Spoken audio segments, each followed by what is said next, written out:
Hi, my name is Carolina Navarrages, and I am going to talk about the things that happened in the last 3 decades or the last 30 years, and this is my evidence number 3. So, at first, we have the reunion of the Germanies, the East Germany and the West Germany, that were divided because of ideological differences that were this system of communism and socialism, where then in 1989 the people, how this reunion started in 1989, the people start to jump the wall that divided Germany to get reunited with their beloved ones, their family, their friends, or the people that were in the other side of the wall. Then we have the Cold War, the end of the Cold War, where Bush and Yeltsin declare the formal end. How this happened? The ideological war finished because the communism and the socialism were no more a thing. Then we have the terrorist attack to the Twin Towers in 2001, in which we know that a plane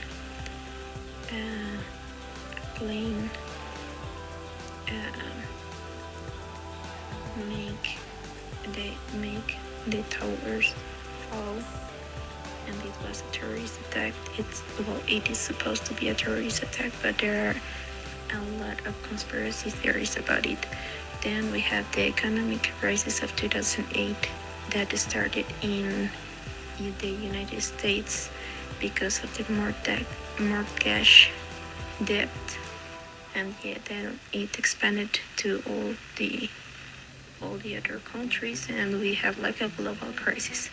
Then we have the Black Lives Matter movement that started with the death of George Floyd in the United States, that was brutally murdered by some cops, and this kind of Russian revolution started.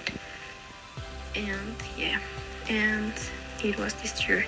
And then for the last, we have the world pandemic due to the COVID that we are still living here in Mexico. It started in China because someone decided to eat bad. And then we have the concepts of globalization and terrorism. The globalization is the expansion of something that starts in a country and then starts to be introduced into other countries. Like, it increases the interaction between different regions and populations around the world. And we have then the terrorism, that are violent criminal acts that are committed by a person or a group of people that are inspired by hate, and they want to damage organizations, nations, or just people. There are two types of terrorism. That is the domestic terrorism and the national terrorism. The domestic terrorism is more for the manifestants and to a specific person.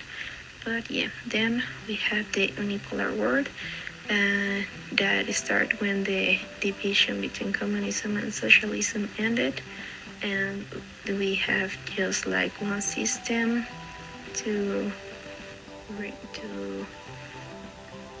all the countries in here. Like, we are no more divided into socialists and communists, but I think we are more like on a multipolar world right now, because we have some socialists, some communists, and we have some Democrats. But that's another topic. But now we live in this unipolar world because of the socialism and communism war ended, and we have the digital era. That is this era where we relate everything to digital technology, and yeah, we are living in this thanks to the internet connection and the cell phones and the iPads, tablets, or whatever. And then we have how these dates, these facts are related to the concepts of unipolar world, globalization, etc. And at first we have unipolar world, then we have the relation with the East and West Germany, Euro nation, and the end of the Cold War, because, well, as I already explained, the end of the ideological war between communism and socialism ended, and we now live, well, we live on a unipolar world, not a bipolar world. And, well, I think that's pretty much it. And then we have the terrorism. I only have one fact about the terrorism, that is the attack to the Twin Towers. And yeah, there are a lot of conspiracy theories about it, but whatever it was for sure a terrorist attack, because killing that much people and doing such a thing just for hate or to make harm because of ideological or political or territorial things, yeah, that's absurd for me. And how it is related, well, it is terrorism, and it was a terrorist attack. Then we have the globalization, and I'm going to include the economic crisis because it started in the United States, but then it started to spread all over other countries, and it affected a lot in other countries' economy, just like, for example, here in Mexico, we had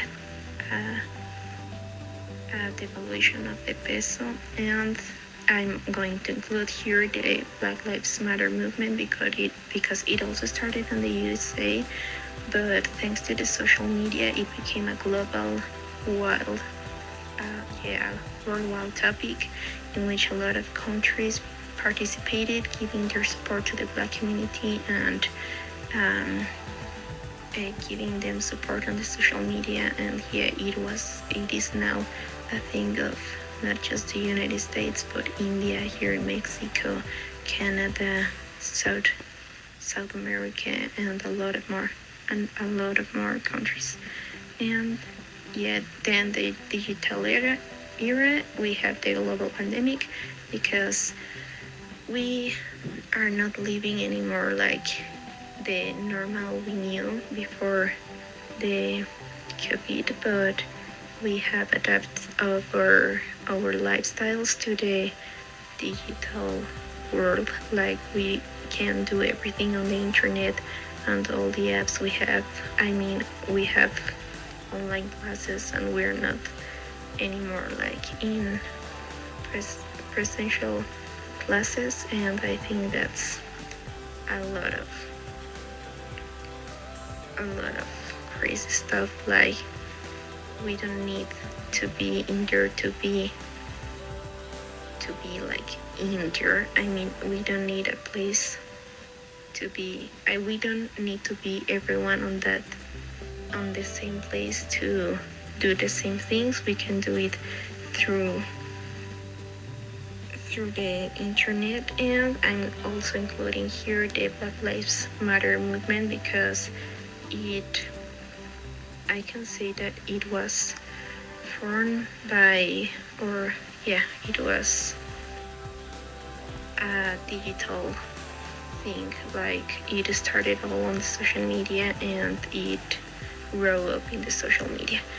And we have the questions in which we explain why did the globalization emerge. Well, the globalization started a long time ago with the cultural exchange due to the commercial trade routes, in which the things of China started to arrive into America, and the American things started to arrive in Europe, and we have this exchange of cultural things. And yeah, it's when we adapted ourselves to the European system. I think that's on globalization. Then, in most cases, what caused the terrorist attacks of the 20th century? Well, I think that's only because of hate and bad thoughts. I mean, it's because of the damaged people in there trying to take the advantage on this game of ideological, technological, territorial wars, or yeah, that's just inhuman acts. Then we have, how does the end of the Cold War was related with unipolar world? Well, as I already explained, the Cold War was an ideological war between communists and socialists. So the communism was defeated. So the world was divided into these two ways of thinking. When the war ended, the communism was defeated over the socialism. Then we can say that there was only one way of thinking ruling, and that's on a unipolar world. And the last question is, how has the digital era influenced today's society? Well, we are living on the digital era, and we can't live nowadays without the internet like we are living on the digital technology. We can't go outside of our houses without our cell phone, and we can live without internet connection. And that's all. Thank you.